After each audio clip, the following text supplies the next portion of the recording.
ಕುರಿಕಾಯಿ ಹುಡುಗರು. ಸಿದ್ಧಾರೂಢರು ಹುಡುಗರು ಕೂಡ ಹುಡುಗರಾಗಿ ಬಿಡ್ತಿದ್ರು. ಅವರು ಅವ್ರು ಕೂಡ ಕುಡ್ಕೊಂಡು ಇವರು ಅವ್ರು ಕೂಡ ಸಣ್ಣ ಹುಡುಗತ್ತೆ ಆಡಕತ್ತರು. ತಾಸುಗತ್ಲೆ ಆಟ ಆಡಿದ್ರು. ಪರಮಾತ್ಮ ಆಡಕ್ ಬಂದಾನಂದ್ರೆ ಎಷ್ಟು ಮಜಾ ಆಗಿರ್ಬೇಡದ ಆಟ. ರಂಗೇರ್ತ ಆಟ. ಹುಡುಗರು ಮೈ ಮರೆತರು.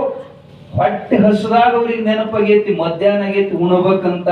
ಸಿದ್ಧ ಇನ್ ಆಟ ಸಾಕು, ನೀನು ಬಾ ನಮ್ ಕೂಡ, ನಾವು ಬುದ್ಧಿ ತಂದೀವಿ ಅಂತೇಳಿ ಸಿದ್ಧಾರೂಢರನ್ನ ಕರ್ಕೊಂಡ ಎಲ್ಲರೂ ಉಣ್ಣಾಕತ್ರು. ಅವ್ರು ಎಂತ ಶಕ್ತಿವಂತರು ಅನ್ನೋದು ಆ ಹುಡ್ರಿಗೆ ಗೊತ್ತಿಲ್ಲ.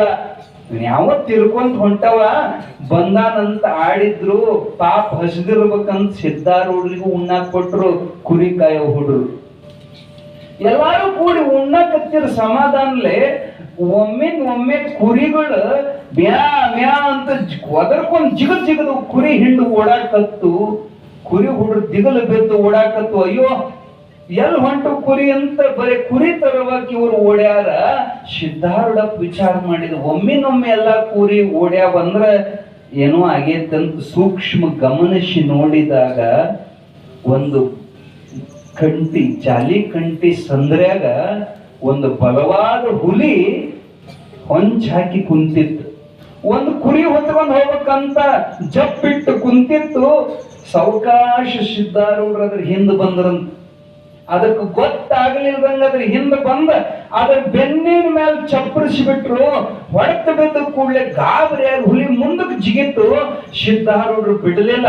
ಹಾರಿ ಜಿಗದ ಅದನ್ನ ಕಿವಿ ಹಿಡಿದು ಹಿಂಗ್ ತಿರುವಿದ್ರ ಕುರಿ ಹುಲಿ ಹೋಗಿ ಕುರಿಗತೆ ಬಿದ್ದು ಕೆಳಗ. ನಾಯಿಗತೆ ಬಾಲ ಅಲ್ಲಾಡ್ಸಕತ್ತು. ಸಿದ್ಧಾರೂಢಪ್ಪನ ಮಹಿಮಾ ಅಂತ ಅವನು ಬರೀ ಅವನ ಹಸ್ತ ಹಚ್ಚಿದ ಕೂಡಲೇ ಆ ಹುಲಿ ಹೋಗಿ ನಾಯಿಗತೆ ಬಾಲ ಅಲ್ಲಾಡ್ಸಕತ್ತು. ಇದನ್ನು ದೂರದಿಂದ ಹುಡುಗರು ನೋಡಿದ್ವು. ಯಪ್ಪ ಇವನು ನಾವು ತಿಳ್ಕೊಂಡಂಗೆ ಯಾವ ತಿರಕಲ್ಲ ಯಪ್ಪ, ಸಾಕ್ಷಾತ್ ಪರಮಾತ್ಮ ಮನುಷ್ಯ ರೂಪದಾಗ ಬಂದಾನ. ಒಂದು ಹುಲಿ ಇವನು ಹತ್ತಿ ಕಿವಿ ಹಿಡಿದ್ರ ನಾಯಿ ಆತಂದ್ರ ಸಾಮಾನ್ಯ ಅಲ್ಲ ಅಂತ ದೂರ ನಿಂತು ನೋಡಕತ್ತರು. ಅಜ್ಜೋರ್ ಕರೆದ್ರಂತೆ, ಬರ್ರಿಯೋ ಹಿಡದೇನೆ ಬರ್ರಿಯೋ, ಹುಲಿ ಹಿಡದೇನೆ ಬರ್ರಿಯೋ. ಏನು ಅದೇನ್ ಬೆಕ್ಕಿನ ಮರಿನ ಹಿಡದೇನೆ ಬರ್ರಿ ಅಂದ್ರ, ಯಪ್ಪ ನೀನ್ ಯಾರೋ ಮಹಾತ್ಮ ಸಿದ್ಧ ಪುರುಷ ಇದ್ದಂಗ ಕಾಣ್ತಿ, ಹುಲಿ ಸುಮ್ನ ಐತಿ. ನಮ್ನ ಬಂದ್ರೆ ಬಿಟ್ಟಿದ್ದ ಯಪ್ಪ, ಒಂದ ತೂತಿಗೆ ನುಂಗತ್ತ ನಮ್ನ ದೊಡ್ಡ ಹುಲಿ ಎಲ್ಲ ನಾವು ಬರಂಗಿಲ್ಲ ಅಂತ ದೂರ ನಿಂತರು. ಸಿದ್ಧಾರೂಢರು ಓಡಿ ಹೋಗಿ ಬಲಾತ್ಕಾರದಿಂದ ಒಬ್ಬ ಹುಡುಗನ ಹೊತ್ಕೊಂಡು ಬಂದ್ರಂತ. ಹುಡುಗ ಅಂಜಿ ಚೀರ್ತಿದ್ದ, ಹೆದರ್ಬೇಡ ಏನಾಗಂಗಿಲ್ಲ, ಅದು ಚಲೋ ಪ್ರಾಣಿ ಐತಿ, ನಿಮಗೆ ಆಡಸಾಕ್ ತಂದೀನಿ ಅಂತ ಹೊತ್ಕೊಂಡು ಬಂದ ಆ ಹುಡುಗನ ಹುಲಿ ಮ್ಯಾಲ ಕುಂದ್ರಿಸಿದ್ರು. ಅದು ನಡುಗುತ್ತಿತ್ತು ಹುಡುಗ. ಆದ್ರ ಹುಲಿ ಮಾತ್ರ ಮಾರಿ ಕೆಳಗ್ ಹಾಕೊಂಡ್ ಸುಮ್ಮನೆ ಕುಂತಿತ್ತು. ಇವನಿಗೆ ಸ್ವಲ್ಪ ಧೈರ್ಯ ಬಂತು, ಹುಲಿ ಸುಮ್ಮನೆ ಇದ್ದದ್ ನೋಡಿ. ಹಂಗ ಹುಲಿ ಮೈ ಮುಟ್ಟಿದ, ಸುಮ್ಮನೆ ಇತ್ತು. ಹಿಂಗ್ ಕೈಯಾಡಿಸಿದ, ಸುಮ್ಮನೆ ಇತ್ತು. ನಿಧಾನಕ್ಕೆ ಹುಲಿ ಮ್ಯಾಲಿಂದ ಇಳದೆ ಅದ್ರ ಮುಖ ಮುಟ್ಟಿದ, ಸುಮ್ಮನೆ ಇತ್ತು. ಬಾಯಾಗ ಕೈ ಹಾಕಿದ್ರು ಸುಮ್ಮನೆ ಇತ್ತು ಅದ್ರ. ಅವಾಗ ಇವನ್ ಮಾಡೋದ್ ನೋಡಿ ಉಳಿದವ್ರಿಗೆ ಸ್ವಲ್ಪ ಧೈರ್ಯ ಬಂತು. ಎಲ್ಲಾ ಹುಡುಗರು ಸನೇಕ್ ಬಂದು ಹಗೂರ್ ಮುಟ್ಟಕತ್ತು. ಎಲ್ಲಾ ಹುಡುಗರು ಹೆಂಗ ಬೆಕ್ಕಿನ ಮರಿ ತೋರಿಸ್ತಾರ ಹಂಗ ಅದ್ರ ಮೈ ತೋರ್ಸಾಕತ್ತರು. ಅದು ಅವ್ರು ಕೂಡ ಅವ್ರ ಮೈ ಇದನ್ನ ನೆಕ್ಕಾಕತ್ತು. ಹೆಂಗ ದನ ಮೈ ನೆಕ್ತಾವಲ್ಲ ಪ್ರೀತಿ ಬಂದ್ರ, ಹಂಗ ಹುಲಿ ಹುಡುಗರ ಮೈ ನೆಕ್ಕಾಕತ್ತು. ಹುಡುಗರು ಅದನ್ನ ಯಾಕಂದ್ರೆ ಸಿದ್ಧಾರೂಢರು ಅದರ ದುಷ್ಟ ಗುಣ ಕಳೆದು ಬಿಟ್ಟಿದ್ರು. ಅಪ್ಪನ ಸ್ಪರ್ಶ ಮಾತ್ರದಿಂದ ಹುಲಿಯ ದುಷ್ಟತನ ಹೋಗಿ ಶಾಂತ ಮೂರ್ತಿಯಾಗಿತ್ತು ಹುಲಿ. ಸಂಜೆ ಆತು, ಅಜ್ಜರಂದ್ರು, ತಮ್ಮ ಇನ್ನ ನಿಮ್ಮ ಮನೆಗೆ ನೀವು ಹೋಗ್ರಿ, ಹುಲಿ ನಿನ್ನ ಅಡವಿಗೆ ನೀವು ಹೋಗು. ನಾಳೆ ಬೆಳಗ್ಗೆ 10 ಗಂಟೆಗೆ ಸರಿಯಾಗಿ ಎಲ್ಲಾ ಹುಡುಗರು ಬರ್ತಾರ, ಮತ್ ನೀನು ಬರ್ಬೇಕು, ನಾಳೆಗೆ ನಮ್ ಕೂಡ ಆಡಕ್ ನೀನು ಬರ್ಬೇಕಂತ ಹುಲಿಗೆ ಅಪ್ಪಣೆ ಮಾಡಿದ್ರು. ಅದ್ ಎದ್ದು ಸಿದ್ಧಾರೂಢಜ್ಜನ ಕಾಲಿಗೆ ನಮಸ್ಕಾರ ಮಾಡಿ ಅಡವ್ಯಾಗ ಓಡಿ ಹೋತಂತ. ಇವ್ರು ಊರಿಗೆ ಬಂದ್ರು. ಮರುದಿನ ಅಂದ್ರೆ ಮತ್ತೆ 10 ಗಂಟೆಗೆ ಹುಡುಗರು ಬಂದು 10 ಗಂಟೆಗೆ ಹುಲಿ ಸಾಕ್ಷಾತ್ ಮತ್ತೆ ಭೇಟಿ ಆತ. ಪ್ರತಿದಿನ ಹುಲಿ ಹುಡುಗರು ಕೂಡ ಆಡಕ ಬರಕತ್ತು. ಈ ಸುದ್ದಿ ಊರ್ ತುಂಬ ಹಬ್ಬತ್ತು. ಊರ್ ಮಂದಿ ನೋಡಾಕ ಬರಕತ್ತಂತ. ಅವನ ಎಂತ ಪವಾಡ ಪುರುಷ ಇರ್ಬೇಕು, ಅವನು ಕೂಡ ಆಡಾಕ ಹುಲಿ ಬರ್ತಂತ ಮಂದಿ ನೋಡಾಕ ಬಹಳ ಜನ ಬರಕತ್ತರು. ಜನ ಕೂಡಕತ್ತು. ಈ ಮಂದಿ ಎಲ್ಲ ಒಂದ ನಮ್ನಿ ಇರಂಗಿಲ್ರಿ. ಅದ್ರಾಗ ಒಬ್ಬ ದುಷ್ಟಿದ್ದ, ಹುಡುಕೊಂತ ಹೋದ್ರೆ ಹುಲಿ ಸಿಗಂಗಿಲ್ಲ. ಇದನ್ನ ಗುಂಡ ಹಾರಿಸಿ ಕೊಂದ ಇದ್ರ ಚರ್ಮ ತೆಗೆದ ಸರ್ಕಾರದವರಿಗೆ ಮಾರಿದಿ ಅಂದ್ರ ಸಾವಿರಾರು ರೂಪಾಯಿ ದುಡ್ಡು ಬರ್ತಾವಂತ ಒಬ್ಬ ದುಷ್ಟ ಬೇಟೆಗಾರ ಒಂದು ಬಂದೂಕ್ ತಗೊಂಡು ಬಂದ ಹುಲಿ ಬರೋ ದಾರಿ ಒಳಗ ಅಡಗಿ ಒಂದು ಕಂಟಿ ಮರಿ ಕುತ್ಕೊಂಡು ತುಪಾಕಿ ಬಾರ್ ಮಾಡಿ ಗುರಿ ಇಟ್ಕೊಂಡು ಕುಂತ. ಬೆಳಗಿನ ಜಾವ ಅದು ಜಿಗದು ಈ ಸಿದ್ಧಾರೂಢರ ಕಡೆಗೆ ನೋಡಕೊಂತ ಆನಂದದಿಂದ ಅಡವ್ಯಾಗಿಂದ ಸಿದ್ಧಾರೂಢರ ಕಡೆಗೆ ಅದು ಓಡಿ ಬರಾಕತ್ತೈತಿ. ತನ್ನ ಸಮೀಪ ಬಂದ ಕೂಡಲೇ ಗುರಿ ಇಟ್ಟು ಗುಂಡ ಹಾರಿಸಿ ಬಿಟ್ಟು ದುಷ್ಟ. ಅದು ಬಂದು ಕುತ್ತಿಗೆಗೆ ಬಿತ್ತದು. ಹುಲಿ ಕೊರಳಿಗೆ ಏನು ಗುಂಡ ತಾಕ್ತು, ಭಯಂಕರವಾದಂತ ಗರ್ಜನೆಯನ್ನ ಮಾಡಿ ಹುಲಿ ಜಿಗತ್ ಮ್ಯಾಲ ಜಿಗದಾಗ ಅದು ಯಾರು ಗುಂಡ ಹಾರಿಸಿತವ್ ನೋಡ್ತು. ಆ ಸಂಕಟಕ್ಕ ಸಿಟ್ಟಿನಿಂದ ಹಾರಿ ಬಂದು ಆ ಬೇಟೆಗಾರನ ತೆಕ್ಕಿ ಹಾಕಿ ಹಿಡಿದು ಅವನ ಹೊಟ್ಟಿ ಹರಿದು ಬಿಡುತ್ತದು. ಪಂಚಿನಿಂದ ಹೊಟ್ಟಿ ಹರಿದು ಇದನ್ನು ಕಣ್ಣಾರೆ ಸಿದ್ಧಾರೂಢರು ಕುರಿಕಾಯ ಹುಡುಗರು ನೋಡಿ ಓಡಿ ಬರ್ತಾರ. ಬರೋದ್ರೊಳಗನ ಹುಲಿಗೂ ರಕ್ತಪಾತ ಆಗಿ ಅದು ಒಲ್ಲವಿಲ್ಲವಿಲ್ಲ ಒದ್ದಾಡಕುಂತ ಅದು ಒತ್ತಟ್ಟಿಗೆ ಬಿತ್ತು. ಬೇಟೆಗಾರ ಒದ್ದಾಡಕುಂತ ಇವ ಒತ್ತೊಟ್ಟಿಗೆ ಬಿದ್ದ. ನೋಡ್ತಾರ ಬೇಟೆಗಾರನ ಹೊಟ್ಟಾಗಿನ ಕರಳೆಲ್ಲ ಹೊರಗೆ ಚೆಲ್ಲಿದ್ದು. ಅಜ್ಜಗ ಗೊತ್ತಿರ್ಲಾರ್ದು ವಿದ್ಯೆನೇ ಇದ್ದಿದ್ದಿಲ್ಲ. ಅಜ್ಜ ಏನು ಮಾಡಿದಪ್ಪ ಅಂದ್ರ ಎಲ್ಲಾ ಕರುಳುಗಳನ್ನ ಸರಿಯಾಗಿ ಮಡಕಿ ಮಾಡಿ ಅವು ಎಲ್ಲೆಲ್ಲಿ ಯಾವ ಜಾಗದ ಕರಳು ಜೋಡಿಸ್ಬೇಕು ಅದನ್ನ ಜೋಡಿಸಿ ಒಳಗ ತುಂಬಿ ಹೊಟ್ಟೆ ಹರಿದಿತ್ತು ಅದನ್ನು ಕೂಡಿಸಿ ತನ್ನ ಉತ್ತರೀಯ ವಸ್ತ್ರವನ್ನು ಬಿಗದು ಕಟ್ಟಿದ್ರಂತ ಅಜ್ಜವ್ರು. ಅದಕ್ಕೆ ಅಲ್ಲಿಗೆ ರಕ್ತ ಪ್ರವಾಹ ಬಂದಾತು. ಹುಲಿ ಒದ್ದಾಡ್ತಿತ್ತು. ಆಮೇಲೆ ಹುಲಿ ಕಡೆಗೆ ಓಡಿ ಬಂದ್ರ ಸಿದ್ಧಾರೂಢರು ಅದ ಸಾಯುವ ಸಂಕಟಕ್ಕೆ ಇಟ್ಟು ಒದರ್ತಿತ್ತಂದ್ರ ಅದರ ಅಜ್ಜ ಹೋಗಿ ಅದರ ತಲೆ ಮೇಲೆ ಕೈ ಇಟ್ಟು ಕೂಡ್ಲೆ ಒದರೋದು ಬಂದಾತು. ಶಾಂತ ಆಗಪ್ಪ. ಅದು ನೋವು ಅವನ ಕೈಯಾಗ ಎಂತ ತಾಕತ್ತೈತ, ಮುಟ್ಟಿದ ಕೂಡಲೇ ನೋವೆಲ್ಲ ಅದಕ್ಕೆ ಹೋಗ್ಬಿಡ್ತು. ಸಿದ್ಧಾರೂಢರನ್ನ ಕಣ್ಣು ತುಂಬಾ ನೋಡಿ ಕಣ್ಣೀರ್ ಹಾಕಕತ್ತು ಹುಲಿ. ಅದ್ರ ಕಣ್ಣಾಗ ನೀರು ನೋಡಿ ಸಿದ್ಧಾರೂಢ ಅಜ್ಜನ ಕಣ್ಣಾಗ ನೀರು ಬರಕತ್ತು. ಯಾಕಂದ್ರ ಅದನ್ನ ಬಹಳ ಹಚ್ಚಿಕೊಂಡಿದ್ರು. ಅವ್ರ ಕಣ್ಣೀರು ಹಾಕುವಾಗ ಹುಡುಗರೆಲ್ಲ ಅಳಕತ್ತು. ನಮ್ಮ ಮಿತ್ರ ಸಾಯ್ತಾನಲ್ಲ, ಇಷ್ಟು ದಿನ ನಮ್ ಕೂಡ ಆಡ್ತಿದ್ನಲ್ಲ ಅಂತ ಎಲ್ಲಾ ಹುಡುಗರು ಅಳುವಾಗ ಸಿದ್ಧಾರೂಢರು ಅದರ ತಲೆ ಮೇಲೆ ಕೈ ಆಡಿಸಿ ಒಂದು ಮಾತು ಹೇಳಿದ್ರು, ಅಳಬೇಡಪ್ಪ, ಶಾಂತ ಆಗು. ನೀ ಯಾರನ್ನೋದು ನೆನಪು ಮಾಡಕೋ, ನಾ ಯಾರನ್ನೋದು ನೆನಪು ಮಾಡಕೋ ಅಂತ ಅದ್ರ ತಲೆ ಮೇಲೆ ಕೈ ಇಟ್ಟು ಕೂಡ್ಲೆ ತನ್ನ ಹಳೇ ಜನ್ಮದ ನೆನಪಾಯ್ತು. ಅದು ಬೇರೆ ಯಾವ್ದಲ್ಲ, ಹೋದ ಜನ್ಮದೊಳಗ ನಾ ಕೈಲಾಸದೊಳಗೆ ಗಂಧರ್ವ ಆಗಿದ್ದೆ, ಬಸವಣ್ಣ ಕೊಟ್ಟ ಶಾಪದಿಂದ ಹುಲಿಯಾಗಿ ಹುಟ್ಟಿದೆ. ನನ್ನ ಎದುರಿ ಕುಂತವು ಮನುಷ್ಯ ಅಲ್ಲ, ಸಾಕ್ಷಾತ್ ಬೋಳೆ ಶಂಕರನೇ ನನ್ನ ಎದುರಿ ಮನುಷ್ಯ ಆಗಿ ಬಂದು ಕುಂತಾನ. ಅದ್ ನಿಜ ರೂಪದ ದರ್ಶನ ಆತು ಹುಲಿಗೆ. ಆ ಪರಮಾತ್ಮನ ಕಾಲ ಹೆಬ್ಬೆರಳು ನೆಕ್ಕಾಕತ್ತಂತ ಹುಲಿ. ಅವಾಗ ಅಜ್ಜವ್ರು ಅದರ ತಲೆ ಮೇಲೆ ಕೈ ಇಟ್ಟು ಹೇಳಿದ್ರು, ಇನ್ನು ಶಾಂತ ಆಗಪ್ಪ, ಈಗ ನೀ ಜೀವ ಬಿಡ್ತೀಯ, ಆದರೆ ನಿನಗ ಈ ವ್ಯಾಘ್ರ ಜನ್ಮ ನಾಶವಾಗಿ ಮುನ್ನ ಮನುಷ್ಯ ಯೋನಿಯೊಳಗೆ ನೀ ಹುಟ್ಟು ಬರ್ತಿ. ಅವಾಗ ನಿನಗ ನನ್ನ ಅಂಗ ಸಂಗ ನಿನಗೆ ಸಿಗುತ್ತೈತಿ. ನನ್ನ ತೊಡೆ ಮೇಲೆ ಬೆಳೆದ ದೊಡ್ಡವಕ್ಕಿಯಪ್ಪ, ಈಗ ಬಿಟ್ಟು ಬಿಡು, ಈ ಕೆಟ್ಟ ಜನ್ಮ ಬಿಟ್ಟು ಬಿಡು ಅಂತ ಅದರ ತಲೆ ಮೇಲೆ ಕೈ ಇಟ್ಟು ಕೂಡ್ಲೆ ಸಿದ್ಧಾರೂಢರನ್ನೇ ನೋಡ್ತಾ ನೋಡ್ತಾ ಹುಲಿ ಸತ್ತು ಹೋಗ್ಬಿಡ್ತು.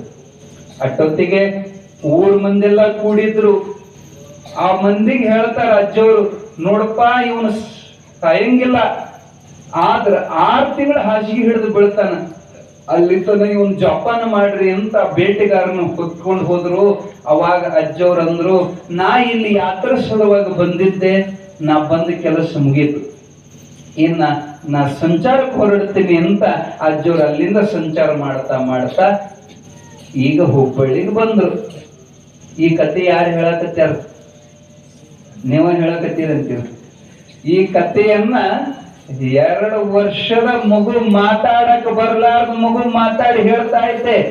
ಸದ್ಭಕ್ತರುಗಳಿರ, ಈಗ ಯಾವ ತೊಡಿ ಮ್ಯಾಲ ಸಿದ್ಧಾರ್ಥ ತೊಡಿ ಮೇಲೆ ಈ ಹುಡುಗ ಅಡಕತ್ತೇನಲ್ಲ ಗುರಪ್ಪ, ಈ ಗುರಪ್ಪ ಬೇರೆ ಯಾರು ಅಲ್ಲ, ಹಿಂದಿನ ಜನ್ಮದೊಳಗ ಹುಲಿಯಾಗಿದ್ದವನೇ, ಈ ಹುಬ್ಬಳ್ಳಿ ಹುಲಿಯಾಗಿ ಹುಟ್ಟ್ಯಾನ, ಇವನೇ ಗುರಪ್ಪ ಇದ್ದಾನ ತಿಳ್ಕೊಳ್ರಿ ಅಂತ ಹುಡುಗ ಹೇಳಿ ಸ್ತಬ್ಧಾದ.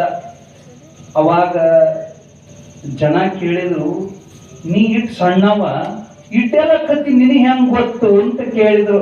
ಅವಾಗ ಆ ಹುಡುಗ ಕೇಳಿರಯ್ಯ ಸದ್ಭಕ್ತರುಗಳಿರ, ಸದ್ಗುರು ಸಿದ್ಧಾರೂಢರ ಕೃಪಾಬಲದಿಂದ ನನ್ನ ಕಣ್ಣು ಮುಂದೆ ನಾನು ನೋಡ್ತಾ ಇದ್ದು ಈ ಕಥೆಯನ್ನ ಗುರುನಾಥನೇ ನನ್ನ ನಾಲಿಗೆಯೊಳಗೆ ಕುಂತು ನುಡಿಸಿದಾನೆ ಅಂತ ಆ ಹುಡುಗ ಹೇಳಿದಾಗ ಎಲ್ಲರೂ ಜಯ ಜಯಕಾರವನ್ನು ಗರ್ಜನೆ ಮಾಡಿದರು. ಸದ್ಗುರು ಸಿದ್ಧಾರೂಢ ಸ್ವಾಮಿ ಮಹಾರಾಜ್ ಕಿ ಜೈ, ಸದ್ಗುರು ಗುರುನಾಥಾರೂಢ ಸ್ವಾಮಿ ಮಹಾರಾಜ್ ಕಿ ಜೈ ಅಂತ ಹೇಳಿ ಎಲ್ಲಾ ಭಕ್ತರು ಜೈಕಾರ ಹಾಕಿದ್ರು. ಅವಾಗ ಆ ಸಣ್ಣ ಹುಡುಗ ಸಿದ್ಧಾರೂಢರು ಮತ್ತೊಂದು ಬಾಳೆಹಣ್ಣು ಸುಲಿದ ತಿನ್ನಿಸಿದ್ರು. ಯಾವಾಗ 2ನೇ ಬಾಳೆಹಣ್ಣು ತಿಂದ ಎಲ್ಲ ಮರಿತು, ವೈ ಅಂತ ಅಳಾಕತ್ತದ ಹುಡುಗ. ಇದು ಅಳಾಕತ್ತಿತ್ತು, ತಗೊಂಡೋಗಿ ಮಣ್ಣಾಗ ಬಿಟ್ಟು ಬರ್ರಿ ಮತ್ ಹೋಗೋದನ್ನ ಮಣ್ಣಾಗ ಬಿಟ್ರೆ ಮಣ್ಣಾಗ ಅಳಾಕತ್ತದು. ಅದೆಲ್ಲ ಮರ್ತು ಬಿಡುತ್ತೋ. ಅಜ್ಜನ ಶಕ್ತಿಯಿಂದ ಅದಕ್ಕೆ ಹೇಳೋ ತಾಕತ್ತು ಬಂದಿತ್ತು. ಇದು ನಡೆದ ಘಟನೆ.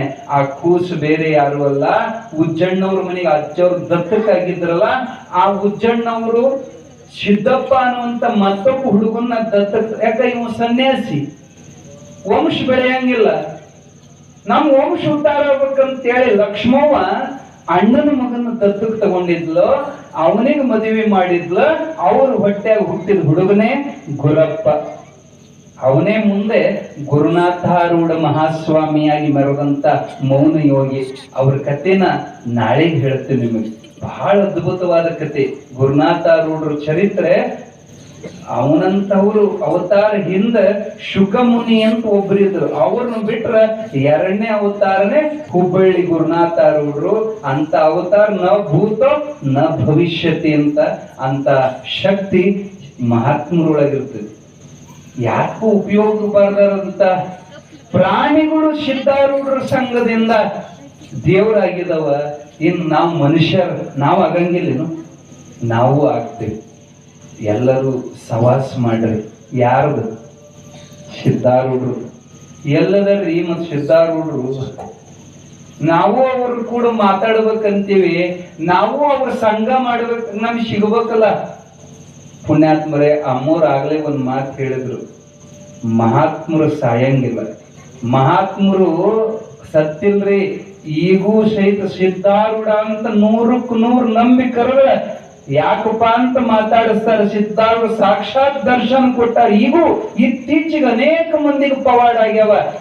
ಗುಲ್ಬರ್ಗ ಲಕ್ಷ್ಮೀ ತಾಯಿ ಅಮ್ಮವರು ಒಂದ್ ದೊಡ್ಡ ಗ್ರಂಥ ಬರೆದಾರ, ಬ್ರಹ್ಮಾಂಡ ಬೆಳಗದ ಯೋಗಿ ಅಂತ ಒಂದ್ ಗ್ರಂಥ ಐತಿ. ನೀವು ಓದಿ ನೋಡ್ರಿ. ಬರೀ ಈಗ 10-15 ವರ್ಷದಿಂದ ಸಿದ್ಧಾರೂಢ 8 ಮಂದಿಗೆ ಭೇಟಿ ಆಗ್ಯಾರ. ಎಲ್ಲಾ ಕತ್ತಿ ಬರ್ತಾವ ಅದ್ರಾಗ. ಅಜ್ಜ ಸತ್ತಿಲ್ಲ, ಅಜ್ಜ ಹೋಗಿಲ್ಲ, ಇವತ್ತಿಗೂ ಅಜ್ಜ ಅದಾನಂತೇಳಿ ಇಷ್ಟ ಪವಾಡ ನಡೆದಾವ. ಇಟ್ಟು ಮಂದಿ ಲಕ್ಷ ಗಟ್ಲೆ ಅವನ್ ಜಾತ್ರೆಗೆ ಹೋಗಾರ, ಸುಮ್ನೆ ಹೋಗಂಗಿಲ್ಲ. ಅವನ್ ನೆನೆಸಿದ ಕೂಡಲೇ ಬಂದು ಅವ್ರ ಕಷ್ಟಕ್ಕೆ ಪರಿಹಾರ ಕೊಟ್ಟಾನಂತೇಳಿ ಮಂದಿ ನಂಬಿದ್. ಹಂಗ ನಂಬೋ ಮಂದಿ ಅಲ್ಲಿದು ಇರ್ಲಿ.